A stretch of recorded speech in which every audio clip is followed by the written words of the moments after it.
Hey guys, I just wanted to stop in real quick and I want to talk about something very real. This is something that I discovered today while doing research for a body camera video. I was completely unaware of. I don't think that the media has been aware of this. It's definitely not something that the public has caught wind of. And frankly, it's upsetting. It makes me emotional, to be honest. These are the type of things that make you wonder, why bother? Why do I even do what it is that I do? Does it even matter? What's the point of arresting these people for these crimes? That's what's going through my head right now after discovering what I just discovered. And I want to talk about that with you now. The guy that you're looking at here, sorry, I'm not very good with names. His name is Saish Vera. He's a 24-year-old man that was working at a gas station on a near west side neighborhood of Columbus, Ohio. On April the 20th, 2023, he was working as a gas station clerk when that gas station was robbed and he was murdered. By all accounts, he was an excellent human being. He was in this country trying to make a better life for himself. I believe he was a college student, and he was a prolific cricket player. He was very popular in the circles of people who play cricket in the Franklin County, Central Ohio area. And he was needlessly killed by a person that should have been in jail. That bothers me a lot. Now, I want to walk you through how I kind of discovered this because, like I said, this hasn't really made waves here in Central Ohio, and that it bothers me that it hasn't. So I didn't intend on making a video with my face on it today. I didn't intend to record for this channel today. My goal for today was to edit some body camera footage. I don't have much, but the little bit that I have, I wanted to edit up and put it out on my body camera channel. So I have this incident from January the 11th, 2023 at about 9 a.m., 10 minutes till 9 a.m.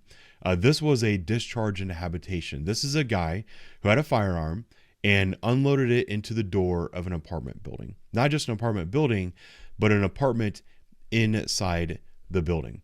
I have the body camera footage of the officers arresting this man, and I was going to post it, and I was going to use this as one of those examples of, oh, if he was black, they just would have shot him. Because this man is obviously a black man. He had a firearm on him at the time of his arrest. He had literally just fired that weapon at a group of civilians. And the amount of courtesy he was given by the officers might surprise some people. So I was going to edit this footage, but unfortunately, a lot of it is redacted. It's inside the apartment building, and this kind of stuff gets redacted by the Public Records Office. So I only have like a couple of minutes from when they actually spot him and they go on to arrest him.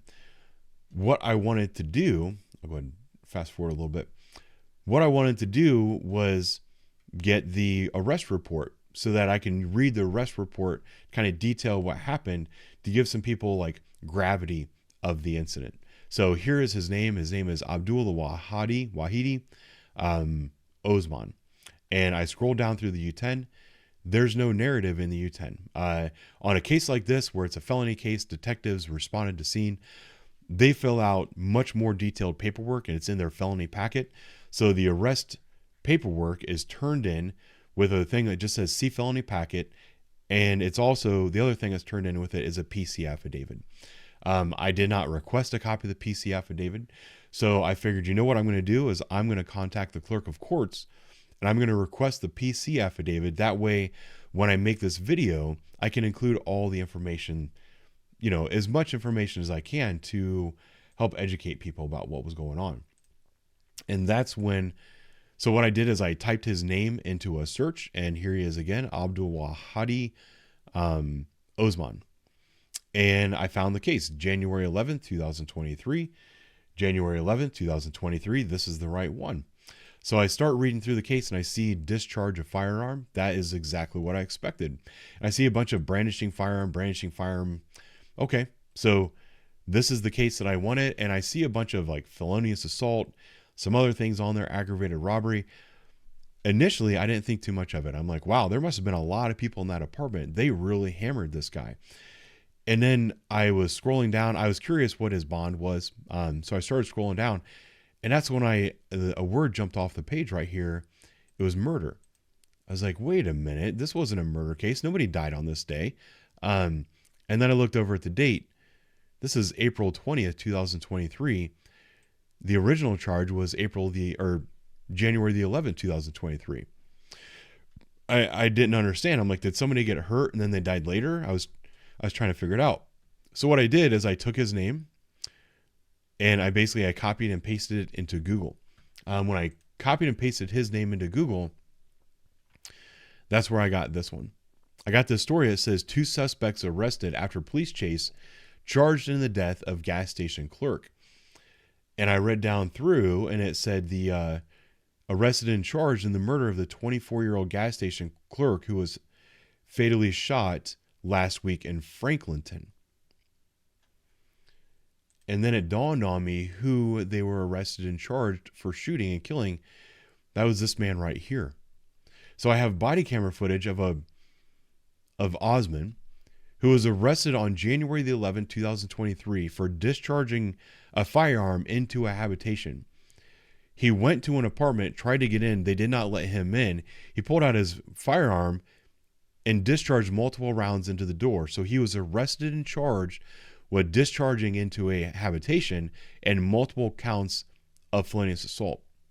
He was then released on bond, and right about 3 months later, he was back out on the street, back with another firearm, shot and killed this gas station clerk. A 24-year-old man who was in this country trying to improve his life, was a good person, was known for being a prolific cricket player.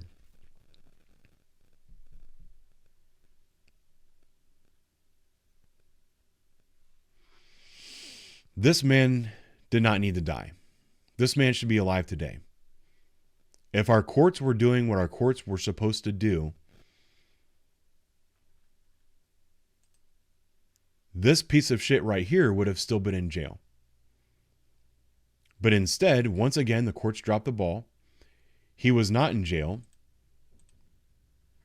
The stipulations of his bond were that he was supposed to stay away from the victims, and he was not allowed to possess a firearm. The law and the stipulation of his bond did not prevent him from getting a firearm and didn't prevent him from killing this man. Our system is completely broken. It makes me seriously question what it is that I do. Why do I even bother? Why should I risk my life approaching a man like this, who had just shot at some people, who is most likely in possession of a firearm, and at the time of his arrest, he still has the gun in his pocket?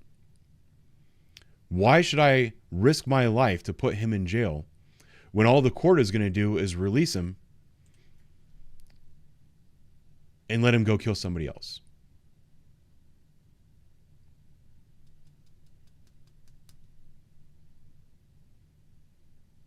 This is not okay.